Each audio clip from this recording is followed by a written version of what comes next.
போகிற விளக்கு எப்படி பிரகாசமாக எரியுமோ அதே மாதிரி உங்களுடைய கஷ்டங்கள் எல்லாமே தீரப்போகுது.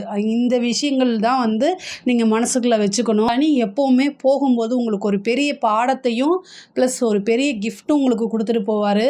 அந்த கிஃப்ட்டுங்கிறது வந்து உங்களோட லைஃப் ஃபுல்லாகவே இருக்கும். அதை யாருனாலையும் தடுக்கவே முடியாது. அந்த மாதிரி ஒரு விஷயங்கள் நீங்கள் என்ன விஷயம் செய்ய போகிறீங்க அப்படிங்கிறத முடிவெடுத்துக்கோங்க.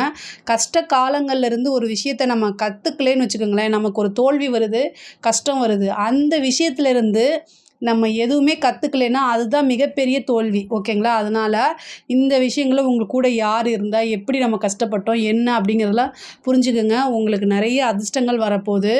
தொழில் ரீதியாக நல்ல விஷயங்கள்லாம் உங்களுக்கு நடக்கும். ஆனால் நீங்கள் இவ்வளோ நாளாக கற்றுக்கிட்ட லெசன்ஸை வச்சு தான் நீங்கள் இனிமேல் அடுத்தடுத்து மூவ் பண்ணணும். எப்பவும் போல் யதார்த்தமாலாம் இருக்காதீங்க. உதவி பண்ணுறதா இருந்தால் கூட எல்லாருக்கும்